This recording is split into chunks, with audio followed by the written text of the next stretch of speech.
রাজ্যের বেশ কয়েকটি বিরোধী রাজনৈতিক দল, মূলত দুটি রাজনৈতিক দল তাদের বয়ান রাখছেন। কংগ্রেসের কয়েকজন জাতীয় স্তরের নেতাও এখানে এসেছিলেন, তারা তাদের বক্তব্য রেখে গেছেন। সাংবাদিক বন্ধুরা এই বিষয়ে আমাদের প্রশ্ন করছিলেন, আমরা বলছিলাম তাদের কাছে। তবে এখন মনে হচ্ছে যে আমাদের সাংবাদিক সম্মেলনের মাধ্যমে বিষয়গুলি আপনাদের সামনে স্পষ্ট করা প্রয়োজন।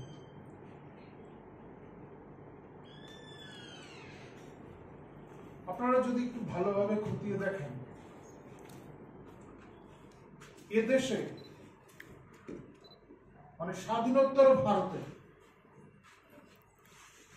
যতগুলি দাঙ্গা হাঙ্গামা হয়েছে এবং তাদের বিশেষ যে তদন্তগুলি হয়েছে, দেখবেন প্রায় প্রত্যেকটা ঘটনার পেছনেই হিংসাত্মক কার্যকলাপ কিংবা সন্ত্রাসবাদীদের জন্ম দেওয়া, প্রায় প্রত্যেকটা ক্ষেত্রেই কংগ্রেস দায়ী।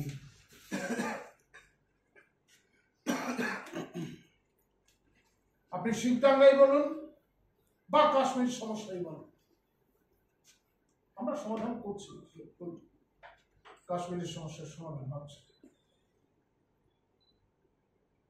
পেছন থেকে ওই সময় কমিউনিস্টরা তাদের সহায়তা করত, আর আমাদের এদিকে এ রাজ্যে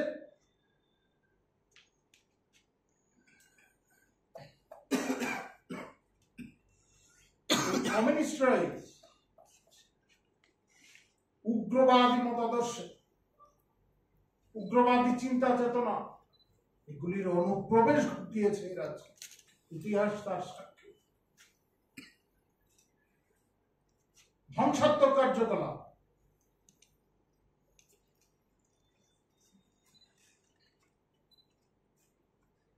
আজকে কংগ্রেসের প্রতিনিধি দলের এসেছিল, তারা ভাবছিলেন যে গন্ডাছড়া যে ঘটনাক্রমগুলি ঘটে গেছে তা থেকে তারা তাদের রসদ সংগ্রহ করে। আমরা আগেও বলেছি, এ রাজ্যের বিরোধী রাজনৈতিক দলগুলি লাশ চাইছে, লাশের রাজনীতি করতে চাইছে তারা। এবারও তারা তা প্রমাণ করল।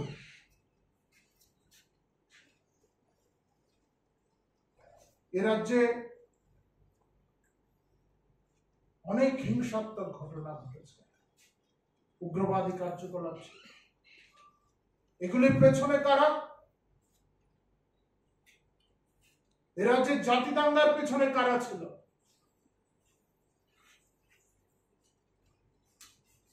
যে কংগ্রেস এখন সিপিআইএম এর অগ্রণী সৈনিক হিসাবে কাজ করছে, তারা যখন বিরোধী দলে ছিল বাম জামানায়, তখন তাদের নেতারা কি বলতেন বিধানসভার ভেতরে বাইরে?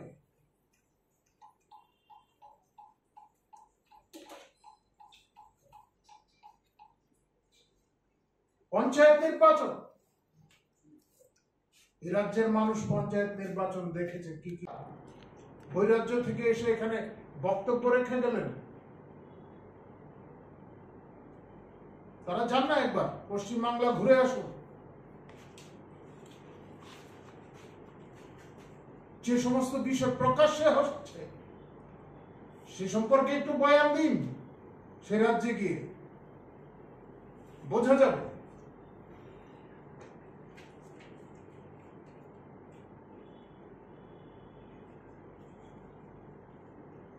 আজকে ত্রিপুরার পরিস্থিতি অন্যরকম।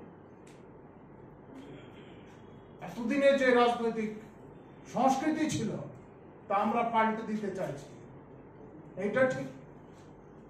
অপসংস্কৃতি একদিনে দূর করা সম্ভব না। যে ধরনের রাজনৈতিক সন্ত্রাসের রাজনীতি আপনারা কায়েম করেছিলেন, যে সংস্কৃতি আপনারা তৈরি করেছিলেন এখানে, তা একদিনে মুছে ফেলা সম্ভব নয়। আমরা তার চেষ্টা করছি, প্রতিনিয়তই চেষ্টা চলছে। যেখানে কমিউনিস্টরা কোনো না কোনো সময় ক্ষমতায় ছিল, সেখানে সন্ত্রাস আছেই। ত্রিপুরা, পশ্চিমবাংলা কিংবা কেন, বা কোস্টাল এরিয়া যেখানে কমিউনিস্টদের সংগঠন ছিল, সেখানে সন্ত্রাস আছেই। কারণ সন্ত্রাস ছাড়া কমিউনিস্ট পার্টি টিকে থাকতে পারে না। আমাদের নিরন্তর প্রচেষ্টা থাকবে যাতে এই ধরনের অপসংস্কৃতি থেকে আমরা দূরে সরিয়ে আসতে পারি। আমাদের কার্যকর্তাদের বারংবার এই সমস্ত বিষয়ে কথা বলা, এও বলা হয় যাতে প্ররোচনার ফাঁদে তারা না হয়।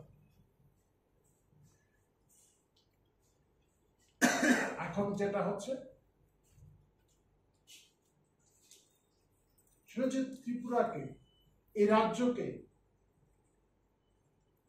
সমগ্র দেশের সামনে বা সমগ্র বিশ্বের কাছে কালিমালিপ্ত করার একটা চেষ্টা, গন্ডছড়ার ইস্যুকে সামনে রেখে। গন্ডছড়ায় যেটা ঘটেছে সেটা দুর্ঘটনা, কাম্য ছিল না। সংশ্লিষ্ট বিষয় খতিয়ে দেখছে, তদন্ত চলছে, যা যা ব্যবস্থা নেওয়ার সমস্ত ব্যবস্থা দিয়ে নেওয়া হচ্ছে। কাউকেই ছাড়া হবে না। যারা অশান্তি সৃষ্টির চেষ্টা করেছিলেন তাদের কাউকেই ছাড়া হবে না। এখন সিপিআইএম এবং তাদের অগ্রণী সৈনিক কংগ্রেসের কিছু নেতা তারা চেষ্টা করছে এই রাজ্যে অশান্তির বাতাবরণ তৈরি করতে।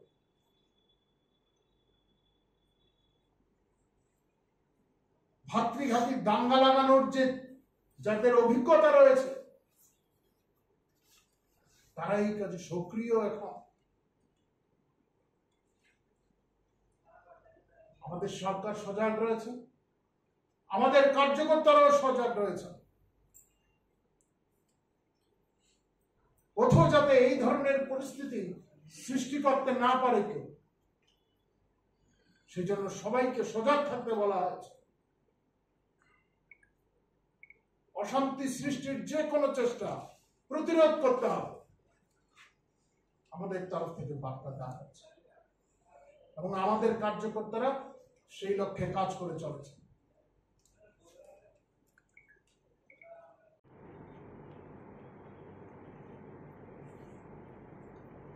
আমার কাছে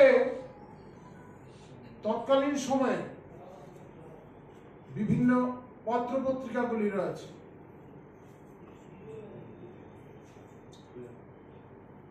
ব্যাপক সন্ত্রাসে রাজ্যের গ্রামীণ ভোট সম্পন্ন সন্ধান পত্রিকায় আছে।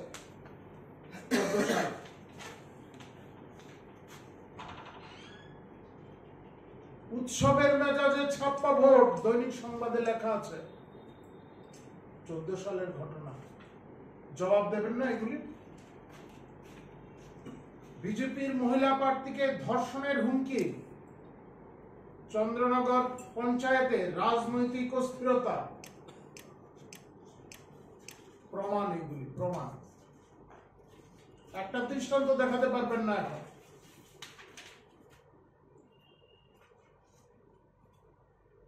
নানা স্থানে নির্বাচনোত্তর সন্ত্রাস, মহিলা প্রার্থীর বাড়ি আক্রমণ সাবরুমে, জয়ের উল্লাসে মদমত্ত সন্ত্রাস, সিপিএম ক্যাডারদের নলছড়ে, অন্তঃসত্ত্বা মহিলা বিজেপি প্রার্থীকে মারধর, থানা ঘেরাও।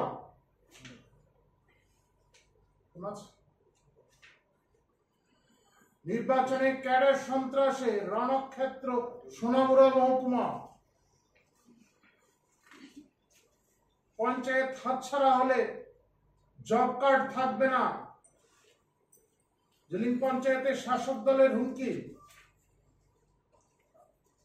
প্রধানের গোপন ডেরা থেকে ভোটের দাদন, কোদাল উদ্ধার,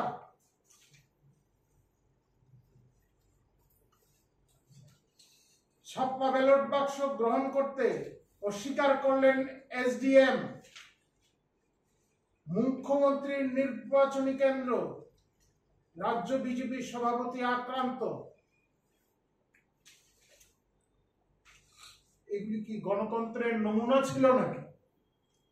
এগুলি গণতন্ত্রের নমুনা? আজকে যারা বড় বড় কথা বলছেন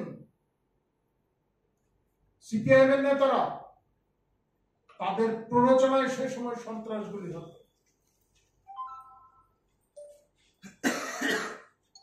আজকে পরিস্থিতি পাল্টে গেছে।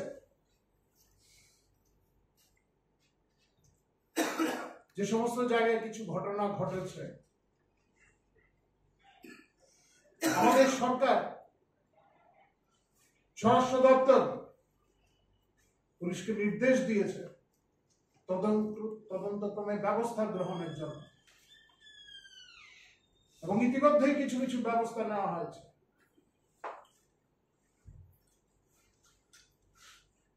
যারা সন্ত্রাসী, যাদের মতাদর্শগত অবস্থান সন্ত্রাসের, তারা আজকে ভারতীয় জনতা পার্টির উপর আঙুল তুলছেন। গ্রামে তো যেতেই পারছেন না, পঞ্চায়েত স্তরে আপনারা যেতেই পারছেন না, মানুষ ধুচ্ছা করছে। দায় কি আমাদের নিতে হবে নাকি?